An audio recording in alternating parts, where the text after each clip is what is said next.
Espera a un país como Brasil con este nuevo presidente que, bueno, cuando ganó las elecciones prometió rescatar y pacificar a Brasil? Buenos días. Buenos días a ustedes. Es muy complicado poder vaticinar porque lo primero es casi ver el mismo efecto de Trump. Hay que esperarse para ver si todo lo que él está en todos los discursos que prometió durante la pre-campaña y la campaña electoral y ahora que ganó como presidente, habría que ver si todo lo que ha dicho lo va a poner en práctica. Muchas veces hay que poner casi en capilla ardiente si parte de los discursos, o que obviamente fueron bastante violentos, principalmente contra algunos sectores minoritarios, hay que ver si todo eso definitivamente va a ser posible ponerlo en práctica. ¿Por qué? Porque lo primero que hay que tener en cuenta es de que él no va a tener mayoría en el Congreso. Es decir, el 85% tanto de los miembros del Senado como del Congreso brasileño fueron renovados, es decir, nunca había habido tampoco un efecto tan arrasador en una elección como la de Bolsonaro, en que lograra renovar una gran parte de los diputados y senadores del Congreso y del Senado. Entonces, va a ser muy difícil, de alguna manera, que él solamente como presidente, vía decreto, pueda llevar a cabo todo lo que en sus discursos había manifestado. Y va a tener que hacer alianzas, quizás con otros partidos, para que los proyectos más fuertes que él pretende desarrollar, principalmente en el campo económico, que es en donde él está pensando relanzar a Brasil como potencia regional y situarla en el contexto mundial como una potencia comercial importante, pues habría que ver qué tipo de alianzas puede llegar a hacer en una condición en la que él no tiene mayoría absoluta. Eso hay que tenerlo muy en cuenta también. Desde el punto de vista de política, ya hemos visto también cómo en América Latina han habido gobiernos, prácticamente la mayoría de los gobiernos ya han dado... yo no diría que el sí, pero por lo menos sí ya han enviado los discursos que se requieren, pues felicitando al presidente, porque tampoco están interesados en entrar en una polémica de si Bolsonaro va a ser fascista o no va a ser fascista, o si es de extrema derecha o no, sino que simplemente pues corresponde hacer la continuación de las relaciones con un país como Brasil, de que es una potencia regional. Es decir, no se puede ocultar que Brasil, por su condición, más allá de la crisis económica que pueda estar enfrentando, es una potencia regional con la cual no se puede romper relaciones. Entonces, ¿qué es lo que se esperaría, al menos a nivel de diplomacia? Bueno, la mejor relación posible con Brasil, y que Brasil igualmente pues tienda a tener una mejor relación con el resto de países de América Latina, principalmente de América del Sur, en donde están los foros económicos más importantes y las cumbres más importantes que se dan en materia comercial, política, diplomática y económica. Entonces, creo sí que Brasil va a procurar liderar ese tipo de foros en función de sacar el mayor provecho posible en esa condición en como Bolsonaro está queriendo situar a Brasil no solamente en América Latina, sino en el resto del mundo. Don Antonio Barrios, analista internacional. Brasil estuvo 13 años bajo el gobierno del Partido de los Trabajadores en una política totalmente de izquierda y ahora hace un cambio radical a la ultraderecha. ¿Qué motiva a un país como Brasil a hacer este cambio tan radical? Bueno, es muy interesante porque en Brasil hubo 5 sectores que le dieron el fortalecimiento para que Bolsonaro ganara. Bueno, el primer sector es un amplio sector de la población de a pie, como se dice ahora popularmente, que está preocupadísima por la inseguridad.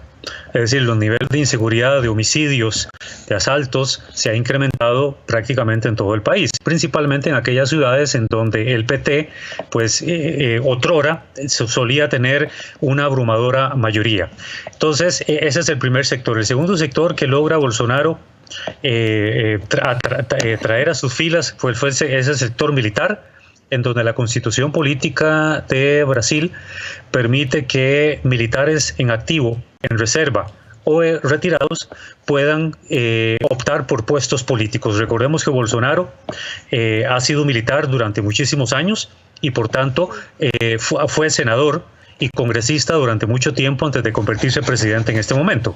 El otro sector muy importante es el sector que le dio el apoyo, que es la parte conservadora dentro del discurso de Bolsonaro, cuando habla de que él tiene una misión de Dios encomendada para sacar adelante a Brasil, y es el sector de los evangélicos. José Wellington, que es el representante principal de las Asambleas de Dios en Brasil le dio un abrumador apoyo a Bolsonaro con todos sus seguidores para precisamente pues darle ese apoyo y convertirlo en presidente. El otro sector es el sector de los terratenientes, que es un sector que se ha visto afectado por la crisis económica, sobre todo en una lucha todavía que existe en Brasil muy al estilo colonial entre sectores que no tienen tierras, como ha sido el movimiento del sector de lo que llaman el movimiento de los sin tierra, frente a los terratenientes que tienen un gran poder económico en Brasil. Y el otro sector es sin duda el sector de los empresarios, que no querían absolutamente nada más con el PT en los 13 años que gobernaron, porque consideran de que cayeron en una situación de crisis y entonces vieron en Bolsonaro esa persona que puede tener no solo el gran poder político que hasta el momento ha demostrado tener con este triunfo, sino que también puede ser un aliado necesario por parte de Bolsonaro para sacar la economía de Brasil adelante. Más allá de cualquier discurso que pueda tener Bolsonaro, que haya sido criticado por la forma en cómo denigra a otros grupos, estos 5 poderosos sectores son los que en este momento pues le dieron el triunfo, y cada uno dentro de las condiciones en las que se encuentran pues tienen sus preocupaciones propias, producto de lo que pasó en el pasado con el PT. Hay que tener en cuenta un punto muy importante: o sea, la misma derecha tradicional está asustada de esta extrema derecha, de esta derecha dura que Bolsonaro está encabezando, sobre todo porque con el fin de la dictadura militar en 1985 hubo una derecha tradicional que gobernó en Brasil desde José Sarney hasta Hernando Cardoso. Viene el punto de quiebre ideológico y político, que es con el PT, estos 13 años, y viene otro quiebre fuerte con esta extrema derecha en la que Bolsonaro está encabezando en este momento como presidente electo. Don Antonio, viene nuevamente el tema de derechos humanos a parcializar una elección presidencial en Latinoamérica o en América. Disculpe, no le entendí. Sí, le comentaba que si viene nuevamente a parcializar una elección presidencial, el tema de los derechos humanos en una elección presidencial en un país de América.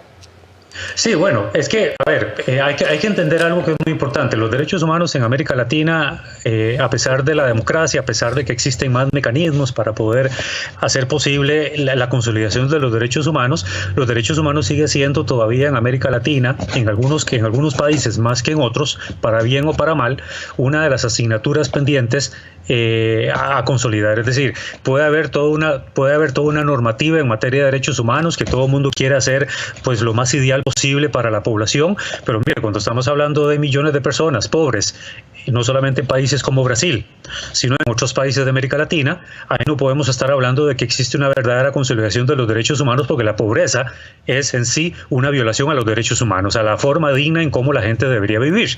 Entonces, mire, puede haber toda una normativa muy ideal, muy bonita, muy buena de todo punto de vista, pero sigue siendo una asignatura pendiente. Y ahora que Bolsonaro ganó y que se habla de que quizás puede haber un gran retroceso en materia de derechos humanos porque Bolsonaro pretende privilegiar la parte económica, pues si uno ve en el pasado los golpes de Estado en los que los militares creían que había que violar los derechos humanos para poder consolidar la economía, mire, eso fue algo que los militares cuando dieron golpes de Estado en América Latina también quedaron debiendo. Entonces, yo creo que hoy en día existen una gran cantidad de mecanismos muy confiables que le van a impedir a Bolsonaro poder llevar a cabo todo lo que pretende llevar cuando denigra a los indígenas, cuando denigra a los negros, cuando arremete contra las mujeres. Y permítame acotar algo muy importante con las mujeres que pasó en este fenómeno Bolsonaro. Si hay algo que Bolsonaro logró separar muy bien en esta última elección, convirtió al sector de las mujeres en 2 sectores.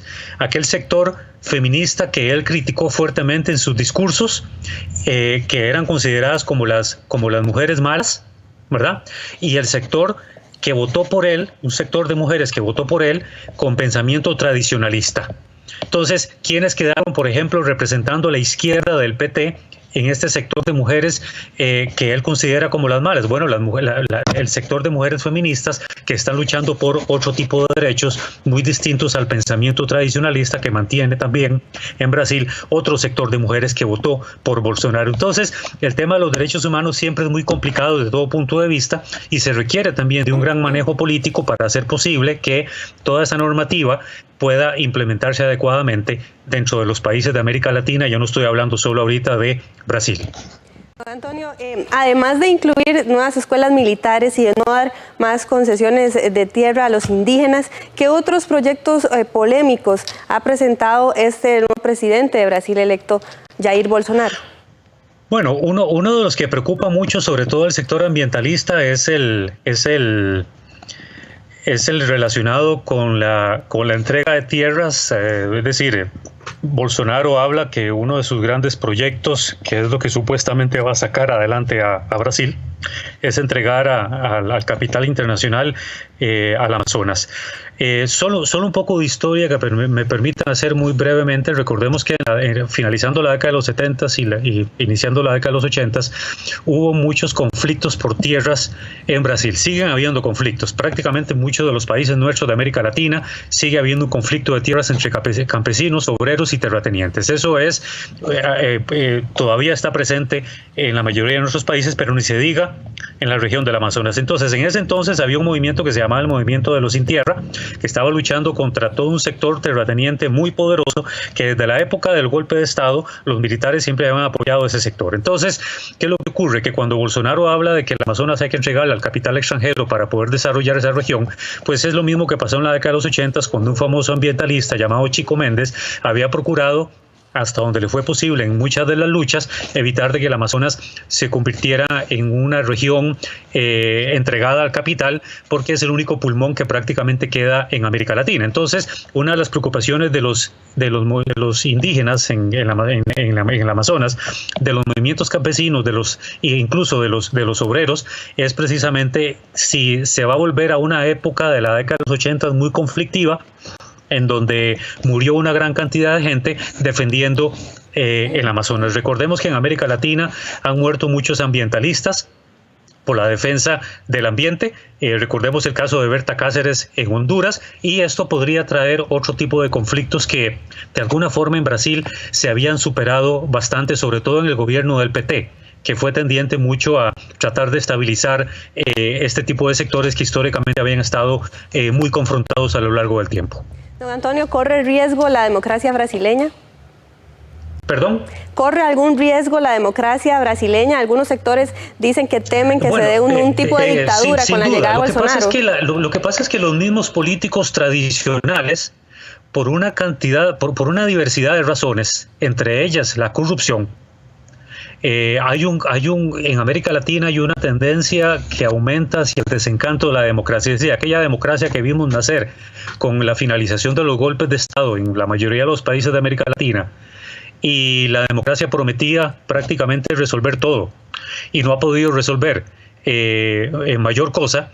Pues hay un desencanto en la población, la gente que vota, la gente de a pie, que tiende a decir de que la democracia como tal no ha tenido los efectos que realmente se esperaban. Entonces hay casi como un pensamiento generalizado de que lo que se requiere es una mano dura. Entonces han sido los mismos políticos tradicionales quienes han desvirtuado las bondades que la democracia hubiera podido tener como sistema político, y es lo que lleva precisamente a que el pensamiento en algunos países tiendan, ante los problemas de violencia extrema, ante la amenaza, ante la delincuencia, ante la matanza de personas, ante el narcotráfico, ante un montón de problemas que no se pueden resolver, la gente tiende a pensar de que lo que hace falta es una mano dura. Entonces habría que ver hasta dónde Bolsonaro está dispuesto a llegar en función de toda esa situación que no solo Brasil está viviendo, sino muchos otros países en América Latina. Don Antonio, ¿cuál es su opinión con respecto a dos proyectos que plantea el nuevo presidente de Brasil, y es menos límites a la posesión de armas y también licencia, llamémosla así, licencia para matar en caso de que los policías estén ejerciendo su labor? ¿Podría esto más bien generar un tema de más violencia en Brasil?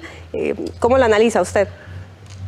Bueno, desafortunadamente en América Latina, y eso no solamente va a ser una cuestión de Brasil, en América Latina, ante los niveles de violencia que existen, se ha tendido a echar fácilmente mano de las Fuerzas Armadas. Es decir, ya las policías de nuestros países rebasaron sus capacidades frente a los niveles de violencia que se está viviendo, repito, no solo en Brasil, sino en la mayoría de los países de América Latina, y entonces los gobiernos han encontrado fácil darle un nuevo protagonismo a las Fuerzas Armadas, es decir, es sacar a las Fuerzas Armadas a patrullar las calles cuando eso es un trabajo que debería ser policial. Entonces ha habido un choque incluso en lo que se denominan relaciones político-civil-militar frente a cuál es el verdadero rol que históricamente han tenido las Fuerzas Armadas, que han sido defensa por la defensa de la soberanía o entrar en guerras con otros países, sino que ahora están ejerciendo todo un trabajo que es muy policial. Entonces, a mí no me extrañaría que Bolsonaro, frente a la situación de violencia que hay en muchas de las ciudades en Brasil, tiende a echar mano en lo que ya prácticamente es normal ver en el resto de países de América Latina, en donde las Fuerzas Armadas van a estar patrullando las calles. Además, hay otro punto que es importante. Ya no es la primera vez, no solamente por parte del PT, sino otros gobiernos anteriores, sino también con Temer, que está a punto de dejar la presidencia, que han tenido que enviar a Fuerzas Armadas a muchas de las zonas extremadamente pobres, porque casi hay de por medio una guerra campal en esos lugares. Entonces, simplemente es lo que está haciendo es darle un protagonismo a las Fuerzas Armadas, sobre todo también porque él le debe el triunfo a las Fuerzas Armadas, porque hay un amplio sector de las Fuerzas Armadas que en esta última elección lograron ser elegidas como congresistas y senadores. Repito, en este aspecto de que la Constitución permite de que militares en retiro, en reserva o en activo pueden optar por puestos públicos, y en este caso un sector muy contento hoy de la Fuerza Armada han sido nombrados congresistas y senadores, en conjunto por supuesto con el sector evangélico, que es muy fuerte en Brasil. Muchas gracias, Antonio Barrios, analista internacional.